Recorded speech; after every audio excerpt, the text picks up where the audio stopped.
نحمدہ ونصلی ونسلم علی سیدنا و مولانا محمد نبی الکریم الامین المکین الحلیم الرؤوف الرحیم. اما بعد، اعوذ باللہ من الشیطان الرجیم. بسم اللہ الرحمن الرحیم. وَلْتَقُمْ مِنْكُمْ أُمَّةٌ يَدْعُونَ إِلَى الْخَيْرِ وَيَأْمُرُونَ بِالْمَعْرُوفِ وَيَنْهَوْنَ عَنِ الْمُنكَرِ وَأُولَٰئِكَ هُمُ الْمُفْلِحُونَ. صدق اللہ مولانا العظیم. ان اللہ وملائکتہ یصلون علی النبی یا ایھا الذین آمنوا صلوا علیہ وسلموا تسلیما. اللہم صلی علی سیدنا و مولانا محمد النبی الامی وعلی آلہ وسلم تسلیما. اللہ جل مجدہ کے فضل و کرم اور کریم آقا صلی اللہ علیہ وآلہ وسلم کے نارین پاک کے تصدق سے بحمدہ تعالی جمعۃ مبارک اس عظیم اور بابرکت دن ہم اللہ رب العزت کے حضور اس کے گھر میں اس کا اور اس کے پیارے حبیب صلی اللہ علیہ وآلہ وسلم کا ذکر کرنے کے لیے موجود ہیں. گزشتہ نشست کے اختتام پر ہمارے دوستوں میں سے ایک دوست نے ایک سوال کیا. کچھ اس سوال کو اس موقع کے اوپر میں جتنا انٹرٹین کر سکا میں نے کیا.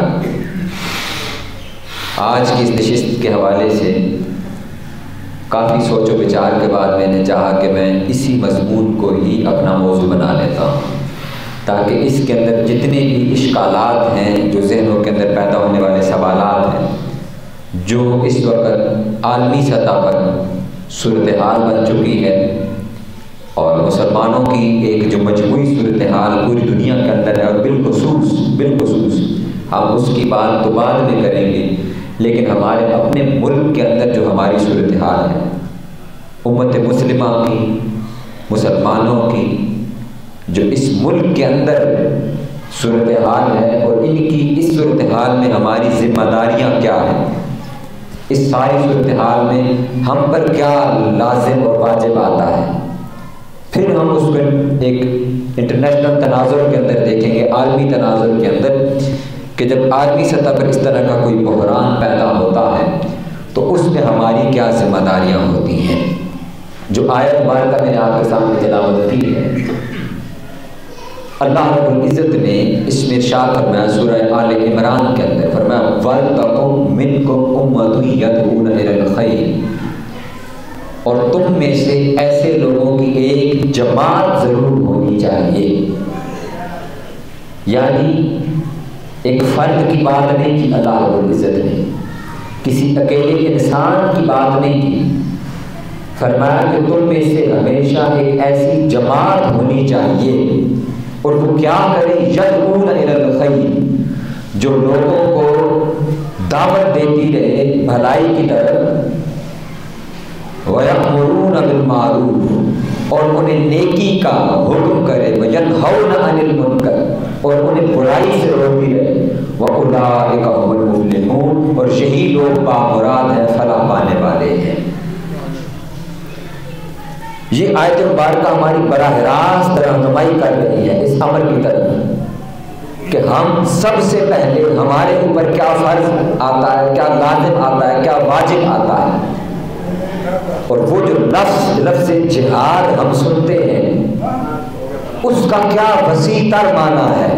اس کا کیا معنی مفہوم ہے،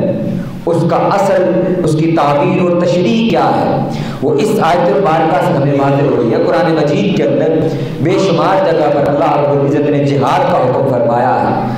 اور یہ اسی کی تفصیل کے اندر ہے کہ اس جہاد کا در حقیقت اور در اصل معنی کیا ہے.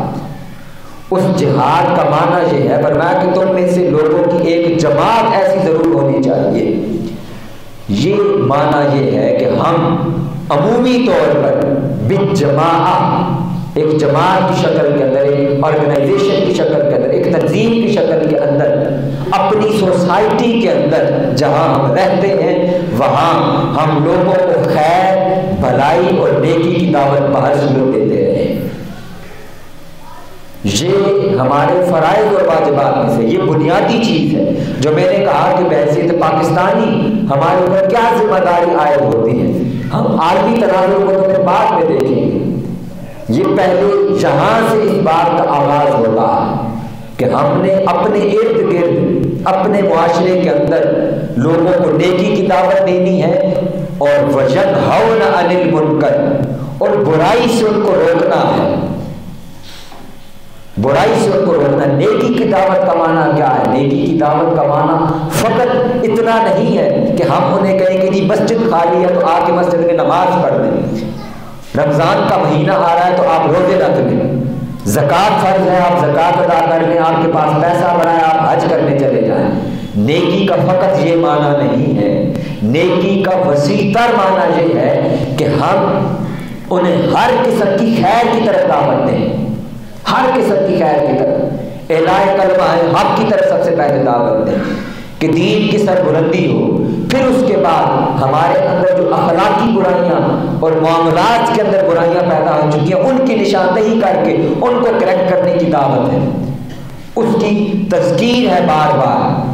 لیکن یہ بات میں یہاں پہ عرض کرتا چلوں، اس آیت کے ذیل میں بھی اور قرآن مجید میں جہاں کئی لفظ جہاد آیا ہے اس کے معنی میں ہرگز یہ معنی نہیں ہے کہ ہم یہ کام ہتھیار لے کر کے کریں،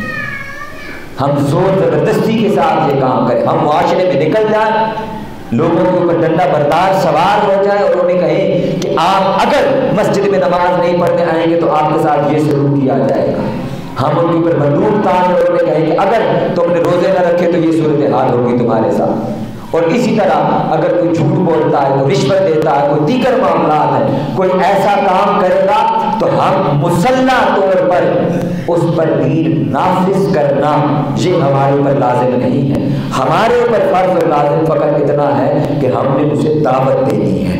قرآن نے دوسرے مقام پہ فرمایا لا اکراہ فی الدین، دین کے اندر جبر اور زبردستی اور زور نہیں ہے۔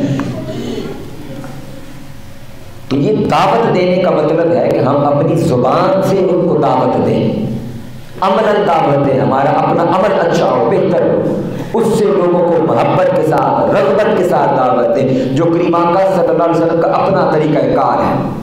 اب اس میں ایک امپورٹنٹ بات آپ دیکھیے، میں مثال اکثر عرض کرتا ہوں اور میں نے یہ بات پہلے بھی کئی مرتبہ کی ہے، حضرت موسیٰ علیہ السلام کو اللہ رب العزت نے فرعون کی طرف بھیجا۔ اب فرعون جابر تھا، ظالم تھا، ظلم کر رہا تھا، اس کے ظلم کی انتہا کیا تھی؟ ظلم یہ تھا کہ وہ بنی اسرائیل میں پیدا ہونے والے ہر بچے کو وہ قتل کر دیتا تھا، بچیوں کو زندہ رکھتا اور انہیں بھی لونڈیاں بنا کر غلام بنا کر رکھتا تھا۔ ظلم کی چکی کے اندر وہ قوم پس رہی تھی۔ اس حالت میں موسیٰ علیہ السلام فرعون کو دعوت دینے جا رہے ہیں۔ سورہ طٰہٰ کے اندر اللہ رب العزت نے فرمایا اے موسیٰ جب فرعون کے پاس جاؤ تو تم نے اس سے نرمی سے بات کرنی ہے، قولا لینا،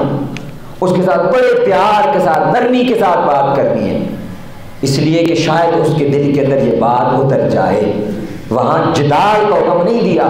کہ موسیٰ جاؤ اور یہ چند بندے اکٹھے کرو، جتھا بناؤ، ایک جہادی تنظیم کھڑی کرو اور فوراً جا کے فرعون کے خلاف جہاد کا اعلان کر دو، اسے کہو کہ تم نے خدائی کا دعویٰ کیا، ہم تمہیں سچا وعدہ کر کے رکھ دیں گے، ہم تمہارے لوگوں کو قتل کر دیں گے، مار دیں گے۔ یہ ازل سے اسلام کی تعلیمات کے خلاف۔ لفظ اسلام کا معنی ہی یہی ہے، لفظ اسلام کا، اسلام سلامہ سے ہے، جس کا معنی ہے سلامتی، یعنی جو شخص سلامتی کے دامن میں آنا چاہتا ہے وہ یہ کلمہ پڑھے اور انتہائی سلامتی کے اندر آ جائے۔ اسی طرح لفظ ایمان ہے، ایمان کا بھی معنی یہی ہے، ایمان کا لفظ امن سے نکلا ہے کہ جو شخص امن چاہتا ہے، پیس چاہتا ہے، وہ اس کلمہ کو پڑھ کے دائرہ امن کے اندر آ جائے، پیس کے اندر آ جائے۔ تو یہ اسلام کی بنیادی تعلیمات، اور میں نے عرض کیا ہمارے بنیادی فرائض میں سے یہ ہے کہ ہم نے عمومی طور پر ایک جماعت کی شکل کے اندر لوگوں کو خیر کی دعوت دینی ہے اور انہیں برائی سے روکنا، برائی سے منع کرنا۔ ہماری سوسائٹی کے اندر جو برائیاں ہو رہی ہیں اس میں بھی میں نے کہا کہ منع کرنے کا ہرگز معنی یہ نہیں ہے کہ ہم نے اس پر جبر کرنا ہے۔ قرآن مجید میں دوسری جگہ فرمایا وَتَعَاوَنُوا عَلَى الْبِرِّ وَالتَّقْوَىٰ وَلَا تَعَاوَنُوا عَلَى الْإِثْمِ وَالْعُدْوَانِ، لوگوں کے ساتھ نیکی اور پرہیزگاری کے معاملہ میں تعاون کرو، مددگار بنو، تقویٰ کے معاملہ میں، اور وَلَا تَعَاوَنُوا عَلَى الْإِثْمِ، گناہ کے معاملہ کے اندر ان کے تعاون نہ کرو، ان کے مدد نہ کرو، ان کے سپورٹر نہ بنو۔ یہ بہت بڑا المیہ ہے ہماری آج کے اس دور کے اندر، ہماری اس قوم کا۔ میں آگے ایک حدیث مبارکہ عرض کرنے لگا ہوں اسی معاملے کے اوپر، پھر میں اس کو تفصیل کے ساتھ بیان کروں گا کہ ہم کہاں پر کھڑے ہیں۔ یہ بات کہنا بڑا آسان ہے کہ محض ایک ایشو کے اوپر ایک بیان جاری کر دیا جائے،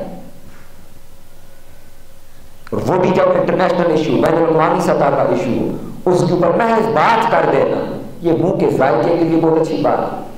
منہ کے ذائقے کے لیے۔ اور ہماری قوم کیونکہ جذباتی قوم ہے اور ہم عمل سے بہت کوسوں دور ہیں، معذرت کے ساتھ ہماری قوم عمل سے کوسوں دور ہے، عملی طور پر ہم جدوجہد کرنے والے نہیں ہیں، اس لیے ہمیں اچھا لگتا ہے کہ کوئی بیان دے دے تو ہم بڑے شوق کے ساتھ اس کو کوٹ کرتے ہیں، وہ جی دیکھیے وہ فلاں ملک کے سربراہ نے کیا بیان دے دیا ہے، وہ فلاں جماعت کے سربراہ نے کیا بیان دے دیا ہے، وہ فلاں شخصیت نے کیا کہہ دیا ہے، وہ فلاں ادارے کے ہیڈ اور ان کے فلاں چیف صاحب نے یہ کہہ دیا ہے۔ بھائی اس کہہ دینے کا کیا جاتا ہے، جب اس کہہ دینے کا عالمی تناظر کے اندر کوئی وقت نہ ہو، جب اس کی کوئی حیثیت نہ ہو۔ موجودہ صورتحال میں آپ کو مثال دیتا ہوں، مثلا دیکھیے مسلمان مرے دنیا کے اندر کہیں پر بھی، کسی غیر مسلم ملک کے اندر، مثلا نیوزی لینڈ کے اندر ایک واقعہ ہوا، مسجد کے اندر ایک بدبخت نے جا کر گولیاں چلائیں، بہت سارے سینکڑوں مسلمانوں کو شہید اور زخمی کیا اس نے۔ عالمی سطح پر اس کا رد عمل کیا تھا؟ محض یہ تھا کہ بیان دیے گئے، مذمت کی گئی، بس۔ اور دوسری طرف اب موجودہ صورتحال میں دیکھ لیں کہ فلسطین میں جو ہوا کہ فلسطینیوں نے جا کر، اگر فلسطینیوں میں سے بھی کسی نے ایسا ہی کیا کہ وہاں کے نہتے لوگوں کو جو کمپیٹنٹ نہیں تھے، جن کے پاس اسلحہ نہیں تھا، اور وہ کسی میدان کے اندر اپنے کسی ایونٹ میں، میوزیکل فیسٹیول کے اندر وہ شریک تھے، ان پر جا کر حملہ کر کے بہت سارے لوگوں کو مار دیا۔ اب ان کی طرف سے رد عمل دیکھیے کیا تھا۔ ان کا رد عمل یہ نہیں تھا کہ ہم اس عمل کی مذمت کرتے ہیں، نہیں، انہوں نے اپنے ملک کی آرمی کو حکم دیا اور اس نے پوری اس خطے کو تہوبالا کر کے رکھ دیا، اینٹ سے اینٹ بجا کر رکھ دی، وہاں تباہی و بربادی کا قیامت صغریٰ وہاں پر برپا کر دی گئی، نہ بوڑھے بچوں اور کا کسی کا انہوں نے خیال نہیں کیا، اور یہ انہوں نے کر دیا۔ آپ بیان دیتے رہے، بیان دینے سے کیا ہوتا ہے، بات کر دینے سے کیا ہوتا ہے، اس کی کوئی وقت اور ویلیو نہیں ہے، تاں آگے کہ آپ عملی طور پر اگر کچھ نہیں کر رہے۔ ہاں، جو بات میں نے جہاں سے شروع کی ہے کہ میری اور آپ کی پھر ذمہ داری کیا ہے بحیثیت قوم، بحیثیت عام شہری، ہم نے کیا کرنا ہے ساری صورتحال کے اندر۔ میں نے اس کا مضمون بیان کیا ہے، وہ قرآن کہتا ہے کہ ہماری اور آپ کے فرائض میں سے یہ ہے کہ جہاں ہم رہتے ہیں وہاں نیکی کی دعوت دیتے رہیں، وہاں بھلائی خیر کی طرف لوگوں کو دعوت دیتے رہیں، ایک جماعت کی شکل کے اندر، انفرادی طور پر بھی نہیں۔ آگے سنیے آقا علیہ السلام کی حدیث مبارکہ،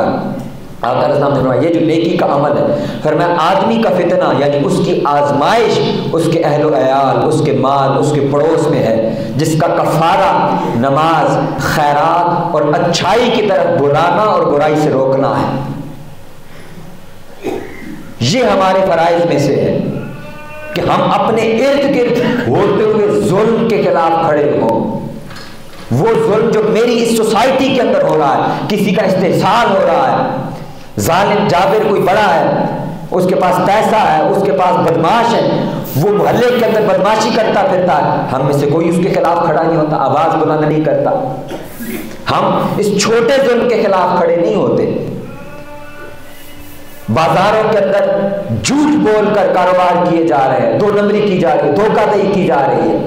سب کو پتا ہے، ٹیکس چوری کیا جا رہا ہے، اور ہم خود اس کے اندر معاون و مددگار بن رہے ہیں، لیکن ہم اس کے خلاف آواز نہیں اٹھائیں گے۔ وجہ یہ ہے کہ ہم اس کے اندر خود پارٹیسپیٹ کر رہے ہیں۔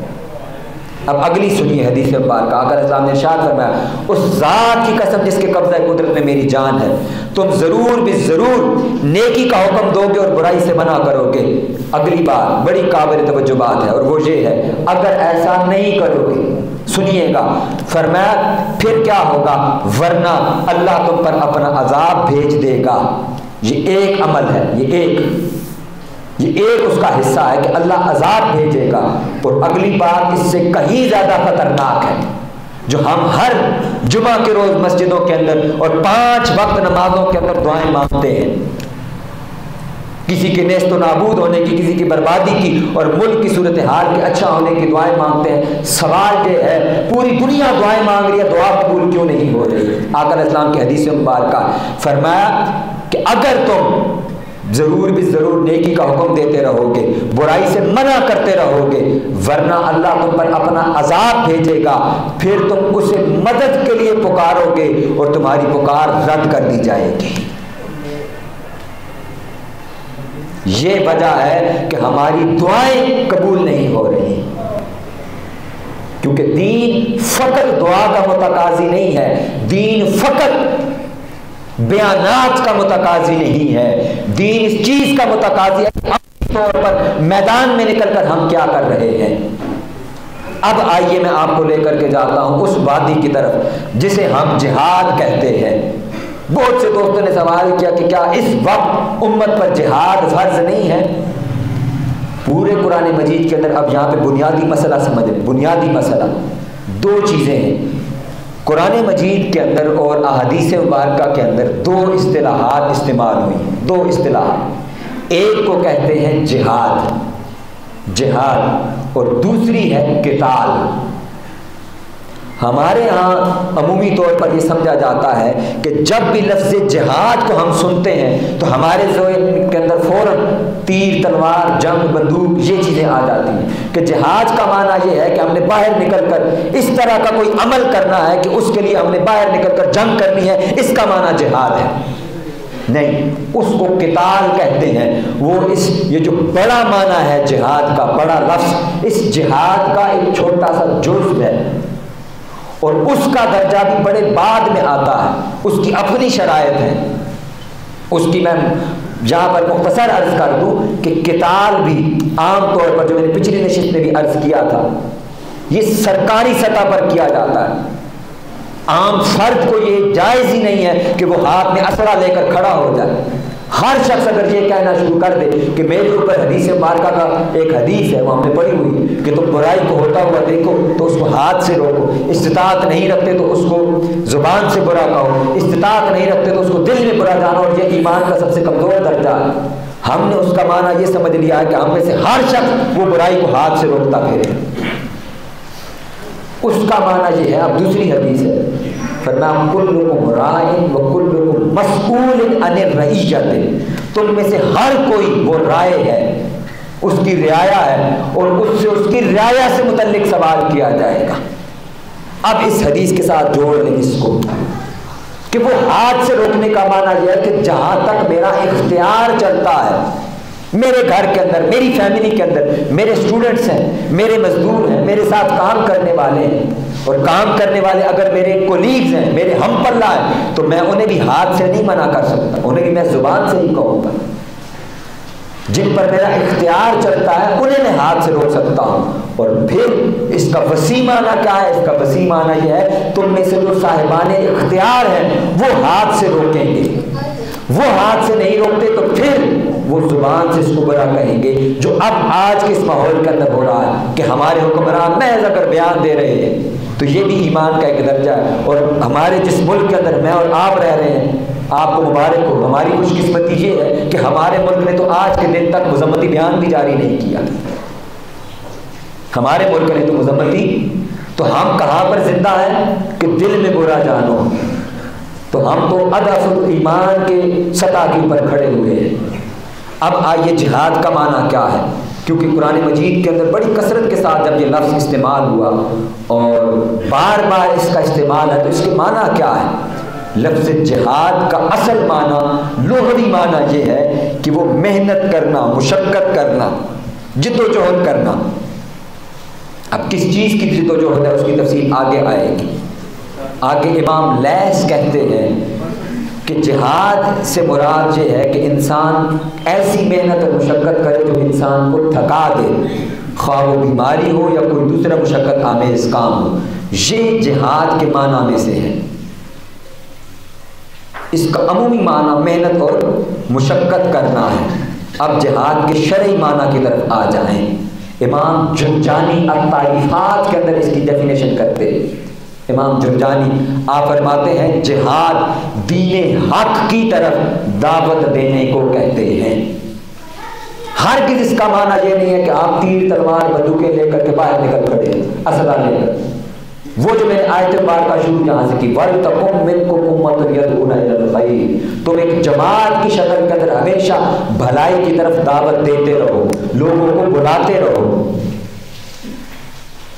اس کا میں نے کہا قتال کہتے ہیں جنگ کرنے کو، اور وہ اس کا ایک چھوٹا سا جزء ہے، اور وہ بھی ہم میں سے ہر ایک پر لازم نہیں آتا، وہ آگے تفصیل آئے گی کہ اس کا طریقہ کار کیا ہوگا۔ پھر امام آلوسی فرماتے ہیں کسی ناپسندیدہ اور ضرر رساں شے کو دور کرنے کا نام جہاد ہے۔ پھر آگے سنیے بڑا خوبصورت معنی ہے، امام الجرجاوی نے اپنی کتاب کے اندر اس کا جو معنی بیان کیا ہے، یہ ساری تفصیل حضور سید شیخ الاسلام کی کتاب ہے الجہاد الاکبر، اس کے اندر آپ نے اس تفصیل کو بیان کیا ہے، تو میں وہیں سے اس کو عرض کر رہا ہوں۔ امام الجرجاوی نے جو جہاد کی ڈیفینیشن کی ہے یہ بڑی توجہ کے ساتھ سننے والی، آپ فرماتے ہیں جہاد کا مفہوم ان لوگوں کی سرکوبی کرنا ہے جو بنائے امن کو تباہ برباد کریں، یعنی ماحول اور معاشرے کے اندر اگر امن ہے، پیس ہے، ایسے لوگ جو اس پیس کو خراب کرتے ہیں اور امن کو تباہ کرتے ہیں، ایسے لوگوں کے خلاف کھڑے ہونا، اس کو جہاد کہتے ہیں۔ پھر فرماتے ہیں کہ انسانوں کے مسلمانوں کی بات نہیں کی، یاد رکھیے گا اسلام کا جو پرسپیکٹو ہے وہ بڑا وسیع ہے، بڑا وسیع ہے۔ اسلام پوری انسانیت کے لیے ہے، اس کا ہرگز یہ معنی نہیں ہے کہ کسی نے کلمہ پڑھ لیا ہے تو جناب اسی پر لاگو ہوتا ہے، نہیں۔ اسلام اس کا معنی یہ ہے کہ جس نے تو کلمہ پڑھ کے جو دائرہ اسلام میں آ گیا وہ تو سلامتی کے اندر آ گیا دنیا اور آخرت میں، لیکن کلمہ پڑھنے والا وہ صاحب سلامتی ہوگا ہر دوسرے انسان کے لیے، ہر دوسری مخلوق کے لیے، نہ صرف انسانوں کے لیے، ہر دوسری مخلوق کے لیے وہ صاحب سلامتی ہوگا، اس کی وجہ سے خیر سلامتی ملنی چاہیے۔ اب امام جرجاوی یہ تعریف کر رہے ہیں، فرماتے ہیں انسانوں کے آرام و سکون کو ختم کرنے اور اللہ کی زمین میں فساد انگیزی کی کوشش جو لوگ کرتے ہیں ان کے خلاف جد و جہد کرنے کو جہاد کہتے ہیں۔ اب سوچ لیں کہ ہمارا معنی مفہوم جہاد کا کیا ہے۔ پھر آگے انہوں نے خود کہا یعنی سویلینز اور نان کمبیٹنٹ لوگ جو ہیں، سویلین لوگ جنہوں نے آپ کے خلاف جنگ نہیں کی، چاہے جائے کہ وہ آپ کے دشمن ہی کیوں نہ ہو، چاہے جائے کہ وہ دشمن ہی کیوں نہ ہو، اگر انہوں نے جنگ نہیں کی تو ان کے خلاف اسلحہ نہیں اٹھایا جائے گا۔ غیر مسلموں کے حوالے سے قرآن مجید کے اندر آتا ہے، فرمایا کہ بے شک تمہارے خون، تمہارے مال، تمہاری عزتیں، اسی طرح یہ بخاری شریف کی حدیث مبارکہ ہے، اس دن کی حرمت تمہارے اس مہینے اور تمہارے اس شہر میں مقرر کی گئی ہے۔ یہ آقا علیہ السلام حجۃ الوداع کے اندر فرما رہے تھے کہ ہر انسان کی حرمت ہے، اور پھر قرآن مجید نے ارشاد فرمایا کہ جس نے کسی شخص کو بغیر قصاص کے زمین میں فساد پھیلانے کی سزا کے بغیر ناحق قتل کیا تو گویا اس نے معاشرے کے تمام لوگوں کو قتل کیا۔ قرآن مجید میں لفظ ہے من قتل نفسا بغیر نفس، یعنی اگر کسی کا قصاص نہیں تھا، کسی نے کوئی قتل کیا، اس کے بدلے میں جس دوسرے بندے کو قتل کیا جاتا ہے، وہ قصاص اگر نہیں تھا تو کسی نے کسی انسان کو قتل کیا، اس نے پوری انسانیت کا قتل کیا۔ دوسری آیت مبارکہ کا معنی اور مفہوم عرض کر رہا ہوں، یہ بھی قرآن مجید کے اندر اللہ رب العزت نے کرنا ہے، فرمایا کہ تمہارے لیے منع نہیں ہے کہ وہ لوگ جو تمہارے ساتھ حالت جنگ میں نہیں ہیں تم ان کے ساتھ اچھا سلوک نہ کرو۔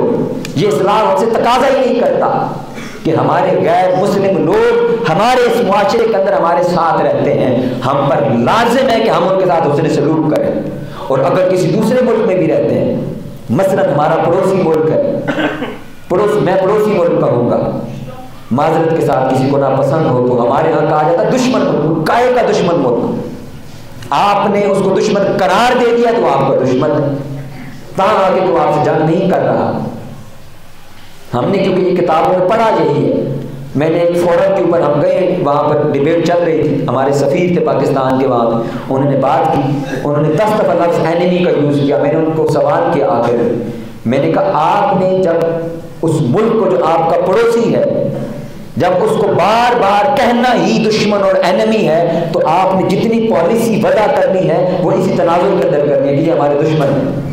اگر آپ انہیں پڑوسی سمجھیں گے تو آپ اپنی پالیسی پڑوسی کے تحت وضع کریں گے، اور تاں آ کے وہ آپ کے ساتھ جنگ نہیں کرتے تب تک وہ آپ کے دشمن نہیں ہے۔ اور پھر بھی حالت جنگ میں بھی دشمن وہ کہلائے گا جو آپ کے ساتھ جنگ کر رہا ہے۔ جو جنگ نہیں کر رہا، نان کمبیٹنٹ سویلین پبلک ہے، جنرل وہاں اس ملک میں رہنے والے، ان کے ساتھ ہم نے حسن سلوک کرنا، اچھا سلوک کرنا۔ آقا علیہ السلام کی تعلیمات، آقا علیہ السلام جس بھی لشکر کو روانہ کرتے، آقا علیہ السلام کو منع فرماتے وہاں پر عورتوں کو قتل نہ کرنا، وہاں پہ بوڑھوں کو قتل نہ کرنا، بچوں کو قتل نہ کرنا، وہ لوگ جو تمہارے ساتھ اسلحہ لے کر جنگ نہیں کر رہے ان کو قتل نہ کرنا، یہاں تک کہ اگر کوئی اسلحہ لے کر بھی جنگ کر رہا ہے وہ اسلحہ چھوڑ دے، ہتھیار پھینک دے، اس کو بھی قتل نہ کرنا، وہاں کی فصلوں کو نہ جلانا، وہاں کی عبادت گاہوں کو منہدم نہ کرنا۔ آقا علیہ السلام ہر لشکر کو یہ حکم دے کر روانہ فرماتے تھے۔ یہ ہے اسلام کا جہاد کا وسیع تر معنی۔ اب جہاد کی معنی مفہوم کے بعد ہم اس کی کچھ اقسام دیکھ لیتے ہیں کہ جہاد کی کیا قسمیں بیان کی ہیں ائمہ نے۔ الفصل فی ملل والنحل کے اندر امام ابن حزم فرماتے ہیں، آپ فرماتے ہیں جہاد کی 3 اقسام ہیں، 3 اقسام۔ پہلی قسم یہ ہے کہ زبان سے دعوت اللہ دی جائے، اللہ کی طرف بلایا جائے۔ دوسری قسم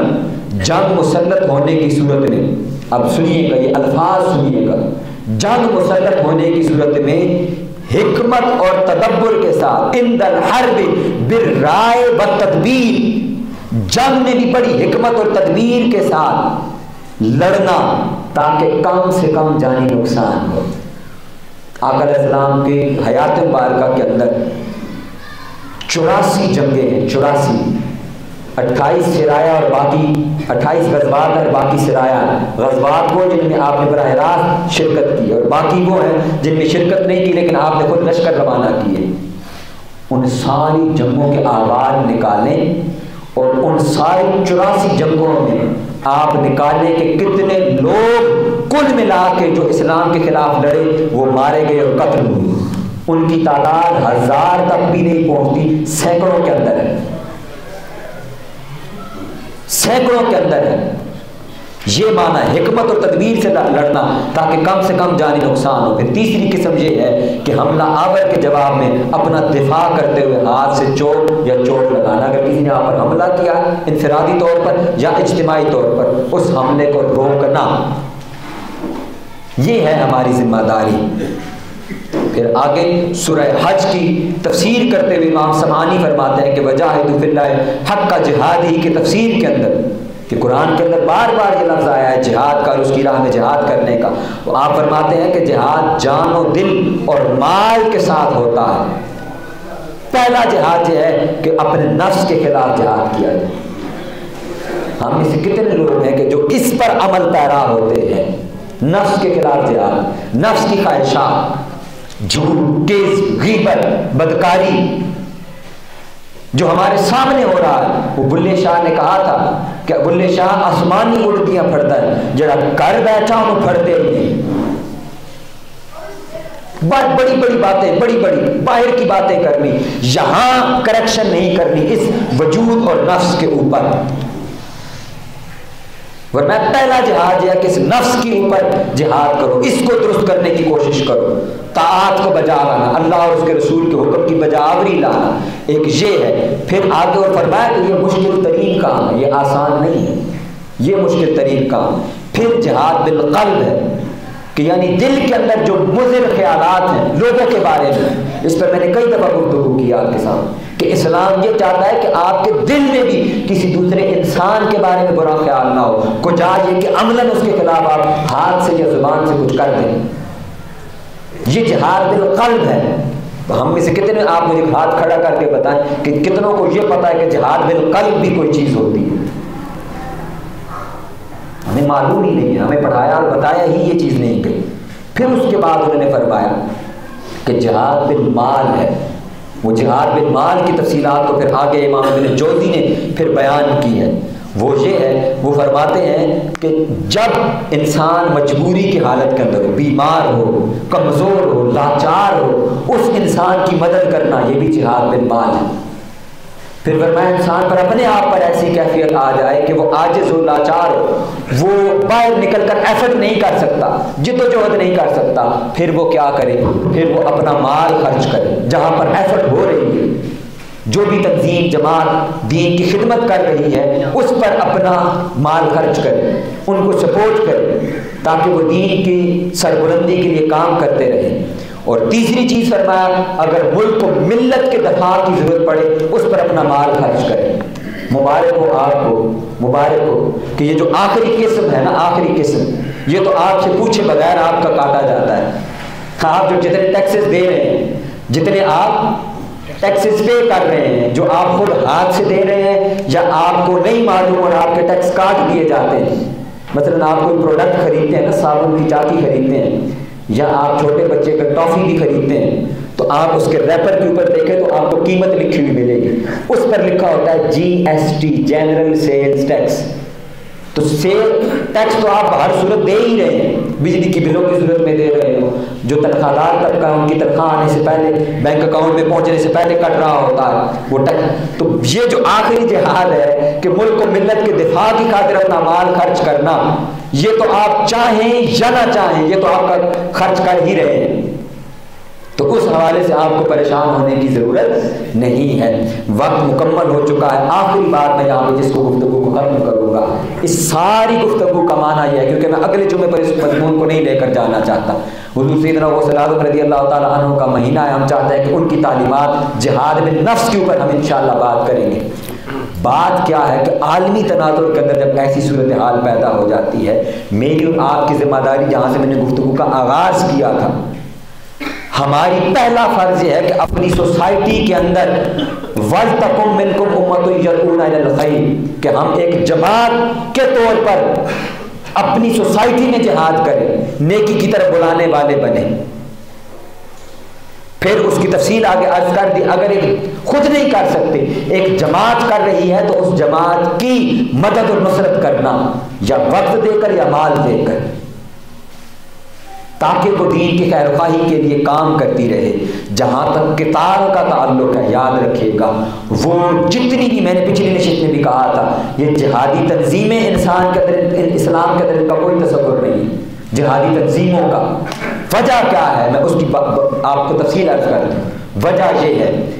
کہ یہ پراکسی وار لڑی جاتی ہے۔ آپ اپنے ملک کے اندر لڑ نہیں رہے ہوتے، دوسرے ملک کے اندر پیسہ خرچ کر کے آپ نے کچھ لوگوں کو کھڑا کیا،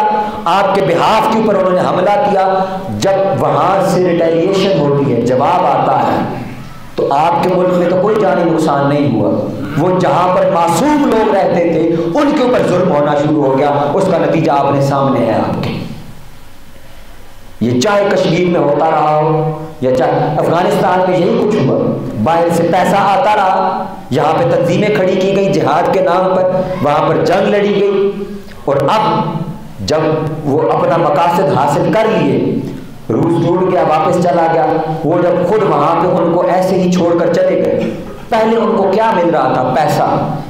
اب وہ نہتے، ان کے پاس اسلحہ موجود ہے، کوئی گائیڈ لائن نہیں ہے کہ کیا کرنا ہے آگے، وہی اسلحہ لے کر وہ اپنوں کے خلاف کھڑے ہو گئے، اور 10 سال اس ملک میں جو دہشت گردی دیکھی ہے آپ کے سامنے آنکھوں میں، یہ نتیجہ ہے جہادی تنظیموں کا۔ اس لیے میں نے کہا، اور یہ فساد فی الارض کا باعث بنتا ہے، زمین میں نرا فساد ہے اس کی وجہ سے۔ آپ جتنی ہسٹری تاریخ پڑھ لیں، موجودہ اور پچھلی، جب بھی اس طرح کی تنظیموں نے کام کیا ہے، اس کا اسلام کو اور ساری انسانیت کو بالاجتماع نقصان پہنچا ہے۔ ان کو جواب مل جاتا ہے کہ جی دیکھیں مسلمان ٹیررسٹ ہیں، یہ حملے کرتے ہیں، ان کے جین کے اندر انہوں نے پڑھا یہ کچھ ہے، یہ جہاد کے نام پر ان کو یہ انہوں نے فلاں کام کیا ہے، اس کے جواز کے طور پر وہ معصوم لوگوں کو قتل کر دیں، وہ عراق ہو، وہ شام ہو، وہاں پر جا کر داعش کے نام کے اوپر بمباری کہاں ہوتی رہی، سیریا کے اندر، شام کے اندر، سویلینز عام جنرل پبلک پر ہوتی رہی، عراق کے اندر بھی یہی معاملہ رہا، وہاں داعش کھڑی ہوئی، ہم امریکہ کے خلاف جنگ لڑ رہے ہیں، جنگ امریکہ کے خلاف لڑ رہے ہیں، مار اپنے مسلمانوں کر رہے ہیں، اور اس کے نتیجے میں بھی جو حملے ہو رہے ہیں اس کے نتیجے میں بھی اپنے لوگ مر رہے ہیں۔ یہاں ہمارے لوگوں نے جو کچھ کیا اس ملک پاکستان کے اندر، میں مزید تفصیلات میں نہیں جاتا، کیا خبر اگلے جمعے میں آپ کے سامنے موجود ہوں یا نہ ہوں، اگر میں اس کے اوپر پوری تفصیلات عرض کر دوں آپ کو۔ یہاں پر آپ کا جہاد کیا ہے؟ آپ کا جہاد یہ ہے جب ووٹ دینے کی باری آتی ہے اور آپ کو لگتا ہے کہ آپ کا حکمران آپ کے جذبات کی ترجمانی آج نہیں کر رہا، اگلی دفعہ اس شخص کو کے ساتھ کھڑے ہوں جو آپ کے حقیقی آپ کے جذبات کی ترجمانی کر رہا ہو۔ یہ آپ کے اوپر فرض ہے، اس سے زیادہ آپ نے کچھ نہیں کرنا۔ آپ نے اپنا نمائندہ وہ چننا ہے جو حقیقی معنوں میں آپ کے جذبات کی ترجمانی کر رہا ہو۔ ہم نے وہ نمائندہ نہیں چننا جو ہماری گلی کی نالی پکی کروا دے، جو ہماری سڑکیں پکی کروا دے، جو ہمارے بچوں کو نوکریاں لگوا دے، جو ہمارے تھانے کچہریوں کے کام کروا دے، جو ہمارے بجلی کے میٹر لگوا دے۔ جب یہ سوچ کر ہم ووٹ دیتے ہیں برادری کی بیس پہ اور ان چھوٹی چھوٹی بنیادوں کے اوپر